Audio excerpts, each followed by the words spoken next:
여러분 안녕하세요. 오늘은 1학기 말에 이어서 5단원 동물과 에너지 단원을 배우도록 하겠습니다. 동물의 에너지를 어떻게 만들어내는지 그 과정을 중심으로 동물의 생명활동 현상에 대해서 알아보겠습니다. 오늘은 1학기 때 배운 내용과 관련지어 보면서 어떤 맥락에서 어떤 내용을 학습하게 될지 살펴보도록 하겠습니다. 여기 보는 식물이나 동물이나 생명활동을 이어가려면 뭐가 필요하죠? 네, 에너지가 필요합니다. 그러면 이 에너지를 만들기 위한 재료가 필요할 텐데요. 식물에서는 이 에너지를 만들기 위해서 뭐가 필요했죠?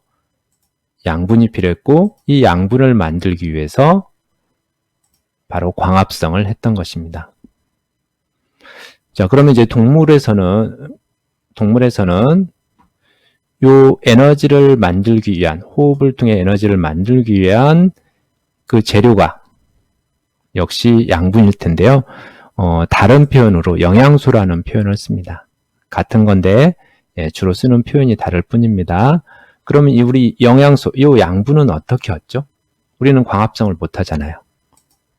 네, 우리가 삼시세끼 먹는 음식물을 통해서 이 영양소를 얻습니다. 이 영양소를 소화, 순환, 호흡, 배설이라는 식물보다는 복잡한 과정을 거치면서 이 에너지를 얻는 것입니다. 오늘은 이 과정을 배우기에 앞서 영양소와 각 영양소가 풍부한 음식물에 대해서 알아보는 시간을 갖겠습니다. 먼저 영양소의 뜻을 살펴보면요. 154쪽. 우리 몸을 구성하는 성분이거나 생명활동에 필요한 에너지원으로 쓰이는 물질을 영양소라고 하고 있습니다. 이 그림은요. 우리 몸을 구성하는 성분을 나타내는 건데요. 자, 이걸 살펴보면 물, 단백질, 그 다음에 지방, 무기염류, 탄수화물 이런 종류들이 우리 몸을 구성하고 있으니까 이런 것들이 영양소가 되겠죠. 자, 순서를 조금 바꿔서요. 탄수화물, 단백질, 지방. 그 다음에 무기질이라는 표현보다 과학적에서는 무기염류라는 표현을 씁니다. 똑같은 것입니다. 그 다음에 물.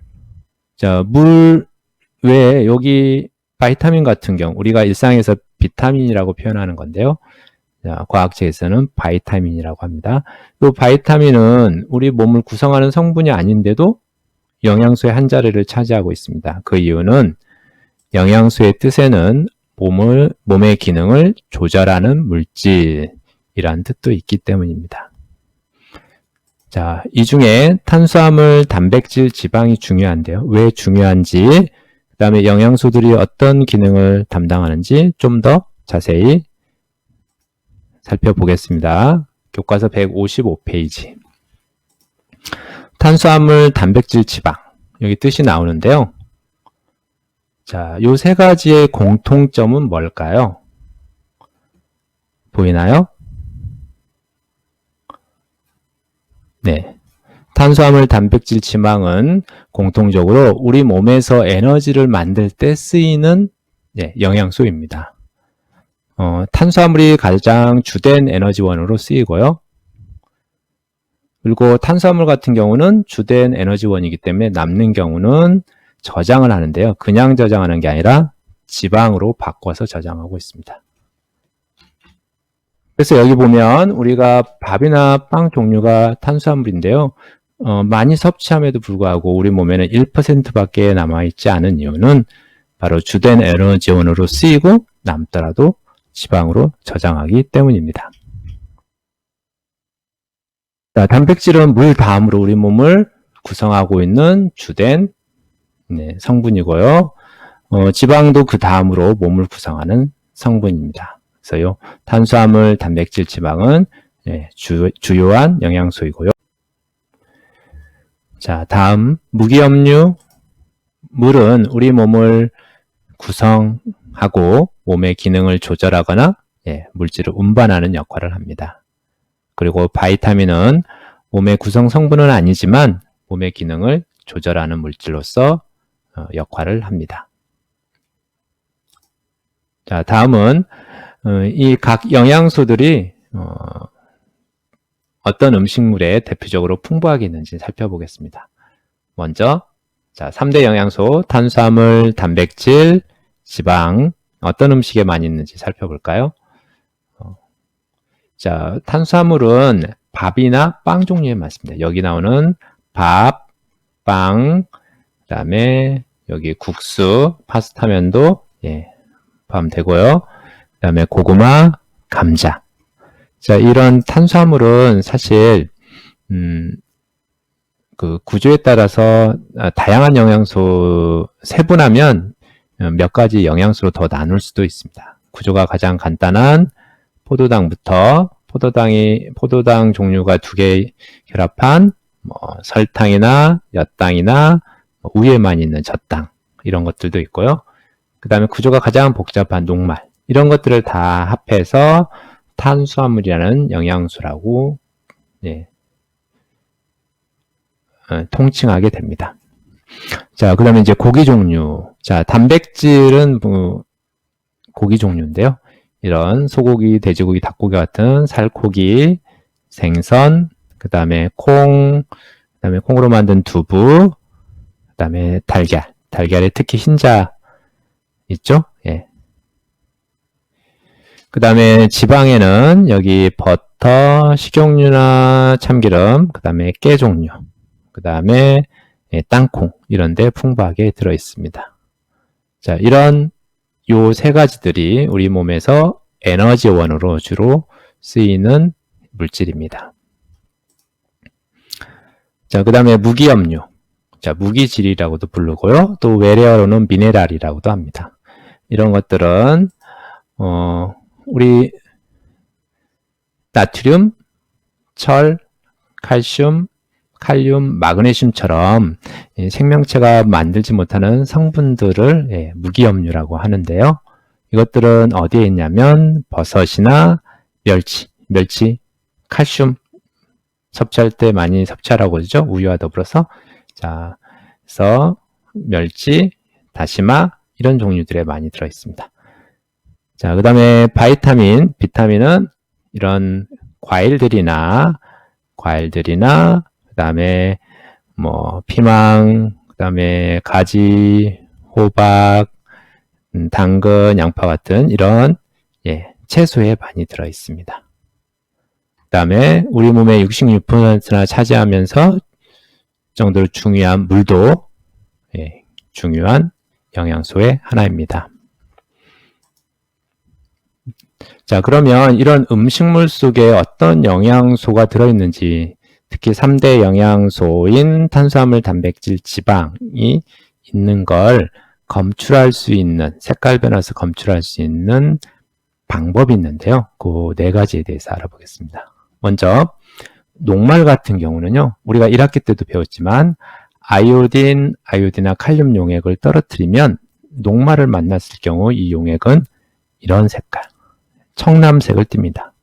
그래서 청남색을 띠게 되면 녹말이 들어있는 걸 알 수 있습니다. 자, 이런 반응을요, 넣어주는 용액의 이름을 따서 녹말 검출은 아이오딘 반응을 통해서 알아볼 수가 있습니다. 자, 2번째, 탄수화물 중에 구조가 단단한 요 포도당 또는 포도당뿐만 아니라 엿당, 과당, 젖당 이런 종류들을 검출할 때 쓰는 방법이 있습니다. 이때는 하늘색의 베네딕트 용액을 떨어뜨리면 포도당과 같은 용액을 만나면 이런 색깔, 오렌지 주스랑 비슷하죠? 황적색이라고 합니다. 황적색을 띠게 됩니다. 근데 이 반응은 그냥 일어나는 게 아니고요. 가열을 해야 일어납니다. 그리고 이 반응을 포도당 검출할 때 포도당, 과당, 엿당, 젖당 이런 당분을 검출할 때 쓰는 검출 반응을 베네딕트 반응이라고 합니다.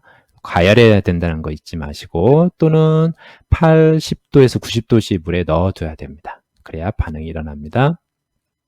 그 다음에 3번째, 단백질을 검출할 때는요, 2가지 용액을 넣습니다. 5% 수단화 나트륨과 1% 황산구리 용액. 투명한 5% 수산화 나트륨을 보통 먼저 넣어주고요. 그 다음에 1% 연한 하늘색의 황산구리 용액을 떨어뜨렸을 때 단백질이 있으면 이런 예쁜 보라색을 띠게 됩니다. 자, 이걸 과학자 이름을 따서요. 여기 가려서 안 보이는데 뷰렛 반응이라고 합니다. 뷰렛 반응. 그 다음에 이제 지방을 검출할 때는요. 수단3라는 용액을 넣습니다. 여기 수단3라는 용액을 넣었는데요. 붉은 빛을 띠는 용액입니다. 그래서 지방과 만났을 때는 주로 지방과 지방 쪽에 모여서요. 증류수 쪽으로는 안 가고 지방 쪽과 결합해서 좀 더 선명한 붉은색을 띱니다. 자, 이런 지방을 검출할 때 수단3 용액을 통해서 알아보는데 이걸 수단3 반응이라고 합니다. 그래서 녹말을 검출할 때는 아이오딘 반응, 또 포도당을 비롯한 당분을 검출할 때는 베네딕트 반응. 베네딕트 반응은 가열해야 됩니다. 그다음에 단백질을 검출할 때는 뷰렛 반응, 5% 수단화나트륨과 1% 황산구리 용액을 씁니다. 그 다음에 지방을 검출할 때는 수단3 용액. 자, 이제 교과서에 있는 탐구활동을 통해서 앞에서 영양소 검출 방법을 한번 복습하고 어떻게 응용하는지 알아보도록 하겠습니다. 여기 보면 세 가지 음료수가 있는데요. 쌀 음료수, 아침 햇살 같은 거죠. 그 다음에 식용유, 우유.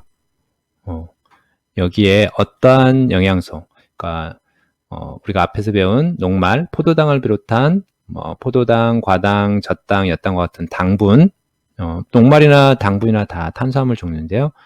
조금 더 나눠서 이제 알아보는 거죠. 녹말, 당분, 단백질, 지방 중에 어떤 영양소가 들어있을지 살펴보도록 하겠습니다.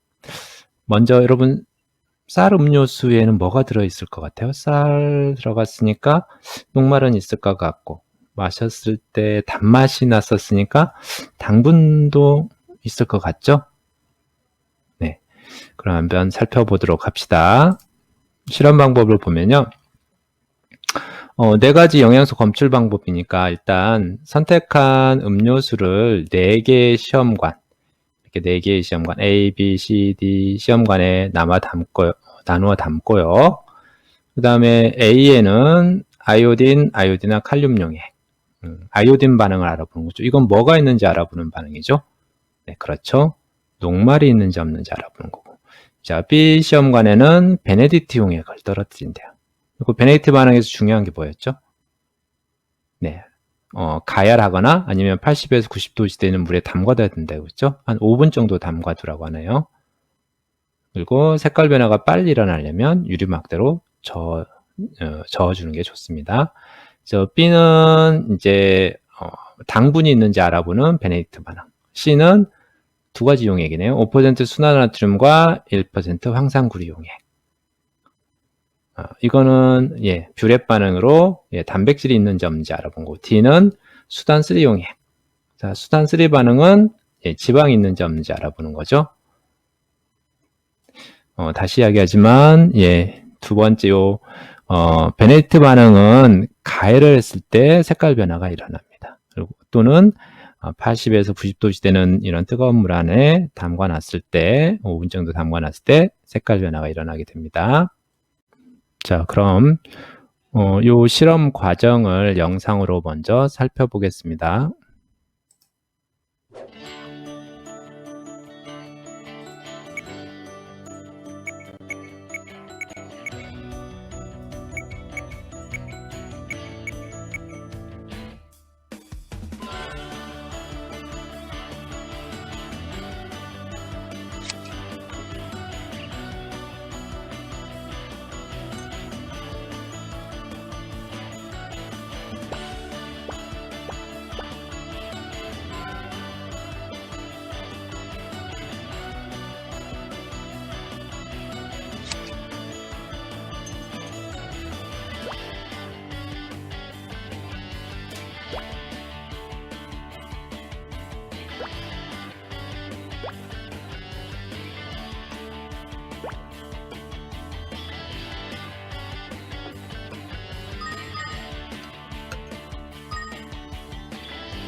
자, 선생님의 요 실험 결과를 다시 정리해서 표로 볼 텐데요. 여러분 앞에서 봤지만 요 쌀 음료수나 식용유에 비해서 우유 같은 경우는 색깔 변화가 이 성분들이 조금씩 있어서 색깔 변화가 그렇게 뚜렷하지 않을 수도 있습니다. 자, 이제 다시 한번 표로 정리해 보면서 알아보면요. 3개의 음료수를 각각 녹말이 있는지 알아보는 아이오딘 반응, 그다음에 당분이 있는지 알아보는 베네딕트 반응, 그다음에 단백질이 있는지 알아보는 뷰렛 반응, 그다음에 지방이 있는지 알아보는 수단3 반응을 해봤더니 쌀 음료수 같은 경우는 청남색과 아이오딘 반응의 청남색, 베네딕트 반응의 황적색의 색결 변화가 일어났죠. 그렇다는 건 무슨 의미죠? 자, 쌀 음료수에는 녹말과 당분, 정확히 말하면 과당이 들어있습니다. 식용유에는 수단3 반응만 있으니까 당연히 지방이 있다는 걸 알 수가 있고요. 우유는 베네딕트 반응의 황적색, 뷰렛 반응의 보라색, 수단3 반응의 선홍색이 있으니까 각각 당분이랑 그 다음에 단백질이랑 지방이 있는 거고, 당분은 우유에 있는 당분은 젖당입니다. 이런 식으로 영양소 검출 방법을 쓰면 탄수화물, 단백질, 지방 중에 대략 어떤 성분이 있는지 알아볼 수가 있습니다. 자, 오늘은 여기까지 영양소가 풍부한 음식물, 그 다음에 영양소 검출 방법에 대해서 알아봤습니다.